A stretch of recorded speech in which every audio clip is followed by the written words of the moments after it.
श्री शिवाय नमस्तुभ्यम, हर हर महादेव। मैं फिर से आ गई हूँ आपके साथ एक छोटा सा प्यारा सा वीडियो लेकर।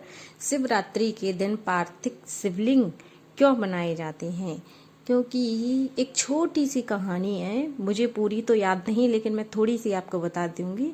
चंचला देवी से ने कहा था कि जिसके घर में पार्थिव शिवलिंग का निर्माण होता है उसके यहाँ कभी भी धन संपदा की कमी नहीं रहती है। और शिवरात्रि के दिन पार्थिव शिवलिंग आप शिवरात्रि के दिन बनाए। मैं तो साल के 365 दिन ही बनाती हूँ। मतलब मेरा नियम है कि मुझे 365 ही बनाने हैं शिवलिंग। जब भी बनाऊं तब भी भले चाहे थोड़ी सी घरुए में से मिट्टी लेकर उनका छोटा सा आकार देकर ही शिवलिंग बनाती हूँ।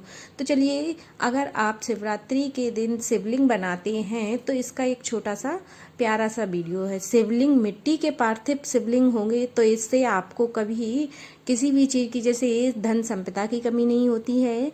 और आपको उनका अभिषेक करना है विधि विधान से। सबसे पहले उन पर जल चढ़ाना है, फिर दूध, फिर जल, फिर दही, फिर जल, फिर घी, फिर जल, फिर शहद, जल चढ़ाइए, फिर शक्कर चढ़ाइए, फिर जल चढ़ाइए, फिर गंगा जल ही अवश्य चढ़ाएं। अगर आपके पास गंगा जल है तो वह आप अवश्य चढ़ाएं। उसके बाद महादेव पर आप जल चढ़ा दें। जल चढ़ाने के बाद फिर उनका श्रृंगार करें, उनको पीला चंदन लगाएं। पीला चंदन लगाने के बाद आप उन पर चावल चढ़ाएं। और आपको 5 जगह अवश्य वो चंदन लगाना है। 5 जगह आपको चंदन किस किस जगह लगाना है?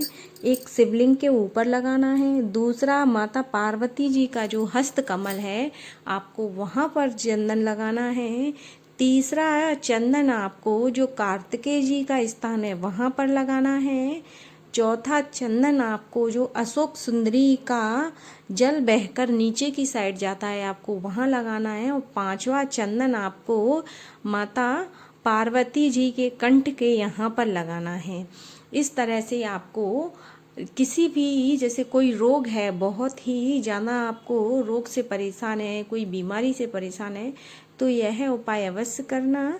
शिवरात्रि के दिन इस उपाय से करने से आपको लाभ होगा। अगर आप शिवरात्रि के दिन जो साल में वैसे शिवरात्रि हर महीने पड़ती है, लेकिन साल की जो एक शिवरात्रि होती है मेन शिवरात्रि, आप उस दिन यह उपाय करके देखें तो अगली साल तक आपको अवश्य ही फायदा पड़ेगी। यह आप करके एक बार जरूर देखना हो। आपको महादेव का एक विशेष ध्यान रखना है। अगर आपके घर में कोई भी छोटी सी शिवलिंग है तो आप उसका विशेष ध्यान रखें कि आप वहाँ पर जल चढ़ाने के बाद वह अगर छोटी सी प्लेट में रखे हों या कटोरी में किसी भी पात्र में रखे हों तो उसमें जल नहीं हो। आप उनको नहला कर उनका अभिषेक करने के बाद उनको एक सूखे अच्छे से वस्त्र से पोंछकर उन्हें आसन दें। आसन देने के बाद आपके पास बेलपत्री हो तो बेलपत्री का श्रृंगार करें, नहीं तो पुष्प का करें। अगर आपके पास पुष्प भी नहीं है, कुछ भी नहीं है, तो आप एक चावल के दाने का श्रृंगार कर दें।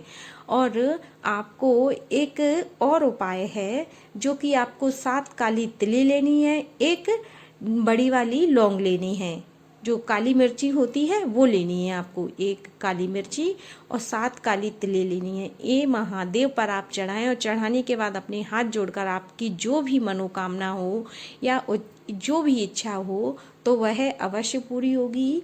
और आपको विशेष ध्यान रखना है कि आपको महादेव पर जनेऊ चढ़ाना है और महादेव पार्वती जी पर कलावा अवश्य चढ़ाना है। यह यहाँ पर देखिए मैं हवन कर रही हूँ और यह पूजा मेरी संपन्न होने वाली है। यहाँ पर पूजा संपन्न हो जाएगी तो उसके बाद आपको हवन के ऊपर से जल निकालना है इस तरह से यह। और आपको यहाँ पर जैसे शिवरात्रि की आपको कोई कथा है तो वह कथा कह ले, नहीं हो तो आप आरती करके अपनी पूजा को समापन करें। यहाँ पर आपको भोग भी लगाना है। वीडियो अच्छा लगे तो लाइक करें, शेयर करना ना भूलें।